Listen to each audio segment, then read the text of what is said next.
जय हिंद। मैं group captain L के पांडे मेजर कलशी क्लासेस में एसएसबी क्लासेस लेता हूं और आज एक बहुत ही अहम सवाल जो कई बच्चों ने मुझसे पूछा, चाहे वो एनडीए के हों, चाहे वो 10+2 टीएस के हों, एफकैट के हों या सीडीएस के हों, एक ही सवाल बार बार पूछते रहते हैं साइकोलॉजी में कि ये सेल्फ डिस्क्रिप्शन टेस्ट का मतलब क्या है, पहली बात। और दूसरी बात ये कि ये सेल्फ डिस्क्रिप्शन टेस्ट में क्या लिखें, क्या आप पहले से तैयार कर लें, उसको घोटा मार लें उसका और वहाँ जाके रिप्रोड्यूस कर दें? क्या सिर्फ पॉजिटिव लिखें या नेगेटिव पॉजिटिव दोनों लिखें? क्या लिखें इसमें? हम इसमें क्या लिखें जिससे कि साइकोलॉजिस्ट हमसे इम्प्रेस हो जाए? तो आज मैं इस डाउट को क्लैरिफाई करने के लिए आपके सामने आया हूँ एंड आई एम श्योर ये इस वीडियो को देखने के बाद आपका डाउट क्लियर हो जाएगा। See basically self description test is description about your own personality.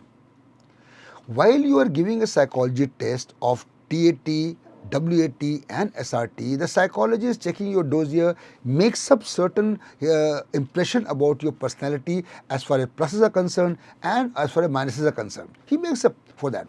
Now he wishes to know that do you also know about yourself, about your positives and not so positives. अगर आप जानते हैं कि आपके अंदर क्या अच्छाइयाँ हैं और क्या नॉट सो पॉजिटिव चीज़ें हैं तो आप पॉसिबली इंप्रूव कर सकते हो। और अगर आपको पता ही नहीं कि आपके अंदर क्या प्रॉब्लम्स है, आपके क्या ड्रॉबैक्स हैं, then how will you improve? This is what the psychologist wants to know. तो मेरा रिकमेंडेशन ये है कि first of all do not prepare it beforehand. It is about yourself यार, it's about yourself. Why should आप पहले से तैयार करके जाएं? भाई आपको मेरे बारे में तो नहीं लिखना ना, अपने बारे में लिखना है, तो आपको तैयारी करने की क्या जरूरत है? वहाँ जाके लिखिए. लेकिन ये बड़ी पेचीदी चीज़ है. मैं आपसे रिक्वेस्ट करूँगा कि होमवर्क करो. आप ये होमवर्क क्या करो, आप अपने पेरेंट्स उनके पास जाइए, उनसे सवाल करिए, उनको कागज़ दीजिए और बोलिए आप वो लिखें और बताएं आपको कि आप किस तरह के उनके बेटे हैं या बेटी हैं.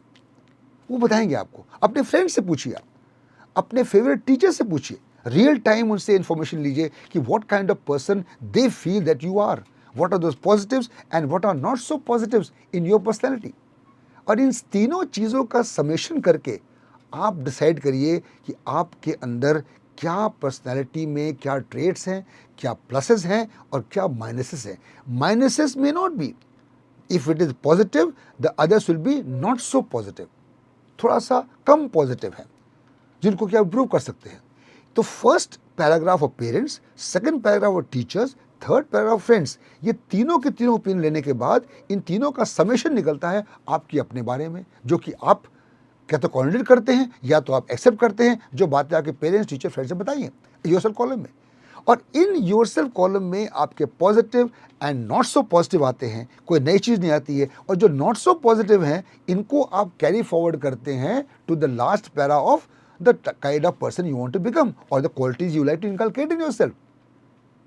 So that is what you should try and understand, that your personality traits from the parents' point of view, teachers' points of view and friends' point of view, they will reveal the exact personality of yours, which you accept and accept it in the yourself column, and then whatever are the drawbacks, you take them to the last para and see what you are doing to improve those personalities. Be truthful. झूठ मत बोलिए. ये एक तरह से confirmation test है.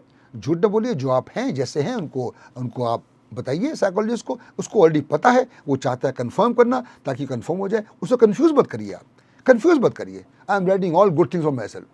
नहीं, सब में अच्छाई नहीं होती, कुछ तो प्रॉब्लम है ना, कुछ तो ऐसी चीज़ें हैं जो कि कमियां हैं आपके अंदर. हर एक के अंदर कमी है. कोई जो परफेक्ट है वो तो अल्लाह ताला है, खुदा है. हमें हर एक में कमी होती है. तो जो कमियां हैं उनको लाइए और उनको बताइए कैसे इम्प्रूव कर सकते हैं. वेद कलशी क्लास में बहुत बड़ी खूबी ये है कि यहाँ पर आपको बताया जाता है कि आप जब डिस्क्रिप्शन देते हो तो उसको असेसमेंट करके बताया जाता है कि आपके अंदर ये प्रॉब्लम है. 3 स्टेप्स पे होता है यहाँ पर, assessment, development and feedback.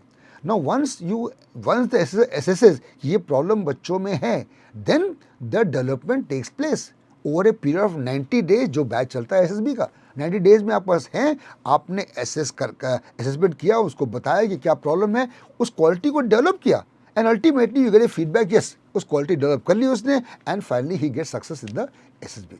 So lastly self description test important test है साइकोलॉजी का, इसको आपको पहले तैयारी मत करिए और जब आप जाएं वहाँ पर एसएसबी के लिए, आपका ये पार्ट आए, इसको ट्रुथफुली सिंसियरली आंसर करिए। 60 से 80 वर्ड तक सब में होने चाहिए। आप देखिए इसको, प्रॉपर इंग्लिश लिखिए और try to bring out the entire true personality of yours to the fore. मुझे उम्मीद है कि आपको ये वीडियो पसंद आएगा और लाइक करना ना भूलिएगा। और ये जब आप आते हैं मेजर कल्चरल क्लास ज्वाइन करेंगे तो इस पर डिटेल में बारे में और बातें करेंगे, जो कि बहुत सारी बातें हैं। Thank you. जय हिंद।